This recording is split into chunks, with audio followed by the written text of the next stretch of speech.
దాకా మీకు అసలు అక్కడికి వెళ్ళాలని కూడా అనిపించలేదా? నిజంగానా?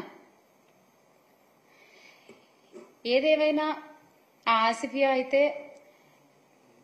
ఈ లోకం నుంచి వెళ్ళిపోయింది. చాలా చాలా బాధాకరమైన విషయం ఇది. ఆ తల్లికి అమ్మ ఎస్ మేమందరం ఉన్నాం, మీకు మీరు అధైర్యపడద్దు. ఇదే ఆసిఫియా సంగతి.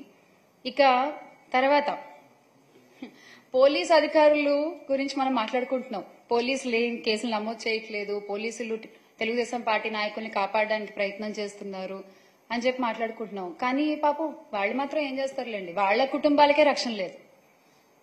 వాళ్ళ కుటుంబాలకే రక్షణ లేదు ఈ రోజున రాష్ట్రంలో. సిఐ ధర్మవరంలో 1 టౌన్ సిఐ నాగేంద్ర ప్రసాద్ గారు వాళ్ళ అమ్మగారు, 62 ఏళ్ల ఆవిడికి, స్వర్ణకుమారి గారు ఆవిడ పేరు, ఆవిడని కిడ్నాప్ చేశారు. 9 రోజులైనా సరే ఎటువంటి యాక్షన్ తీసుకోలేదు. 9 రోజులైనా వెతికే ప్రయత్నం చేయలేదు. కనీసం ఆవిడ ఎక్కడుంది మినిమం అయినా పట్టించుకోవాలి కదండి. అలా ఏమీ పట్టించుకోకుండా వదిలేశారు. ఏమైంది? చివరికి ఆమె హత్యకు గురైంది.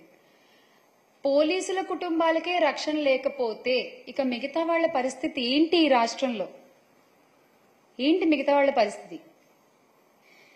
రాష్ట్ర ప్రభుత్వము పోలీస్ వ్యవస్థకు వారి అసమర్థతకు గుర్తుగా ఇంకొక సంఘటన కూడా మనం చెప్పుకోవాలి. ఇక్కడ నంద్యాల జిల్లా మచ్చుమర్రి ఉదంతం మీ అందరికీ బాగా తెలిసే ఉంటుంది.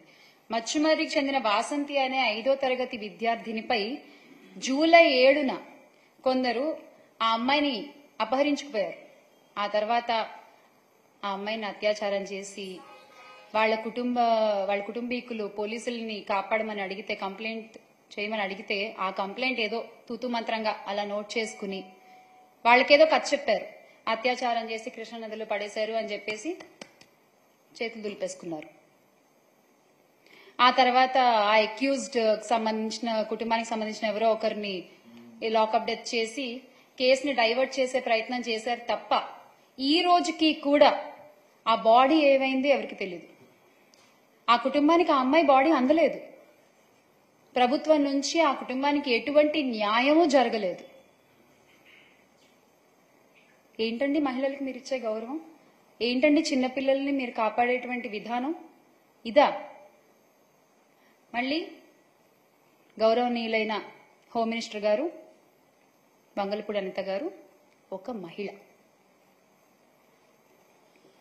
ఇక కృష్ణా జిల్లా గుడ్లవల్లేరు ఇంజనీరింగ్ కాలేజ్ విషయం తీసుకుంటే 300 మంది అమ్మాయిలు రోడ్డెక్కి బాబు మా వీడియోలు అక్కడ ఉన్నాయి అని లబో దిబోమని మొత్తుకుంటున్నా కూడా గుట్టు చప్పుడు కాకుండా ఆ ఇష్యూని భలే మట్టు పెట్టేశారు. అసలు అంటే ఇమ్మీడియట్ గా హాలిడేస్ ఇచ్చేసి, ఇమ్మీడియట్ గా పిల్లల్ని వాళ్ళ ఇళ్లకు పంపించేసేసి, అసలు ఇక్కడ ఏం లేవు, అసలు ఇక్కడ ఏం జరగలేదు.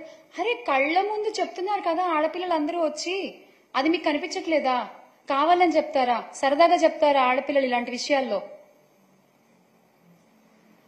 ఇంకొక ఇంట్రెస్టింగ్ విషయం ఏంటంటే ఇందులో లోకేష్ గారు కూడా అసలు ఇక్కడ కెమెరాలు ఉంటే చూపించాలి మీరు అని చెప్పి క్వశ్చన్ చేయడం అనేది చాలా, అసలు ఏమని సంబోధించాలో కూడా నాకు అర్థం కావట్లేదు. అది ఆయన ఒక గౌరవనీయ పదవిలో ఉండి ఆయన అసలు అలా మాట్లాడొచ్చా? ఎంత అండగా నిలబడాలండి ఆ అమ్మాయిలకైనా. కానీ ఆయన చేసిన పని ఏంటి? ఉన్నాయి ఆ కెమెరాలు, ఎక్కడున్నాయి చూపించండి. ఇదా? మళ్ళీ మీ మంత్రి శాఖలో ఒక మహిళ ఒక గొప్ప పదవిలో ఉండడం, హోంమంత్రిగా. చాలా అన్యాయం అండి ఇది, నిజంగా చాలా అన్యాయం.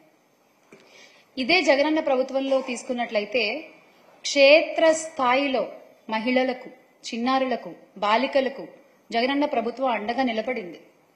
దిశ చట్టం ద్వారా ఆ దిశ లక్ష్యాన్ని ఇమ్మీడియట్ గా చేరుకోవడానికి మొబైల్ పోలీసు వ్యవస్థ, మహిళా పోలీసులు, వాలంటీర్లు అందరూ ఒకరికొకరు చేదోడు వాదోడుగా ఉంటూ అసలు ఇలాంటి సంఘటనలు జరగకుండా అడ్డుకునేవారు.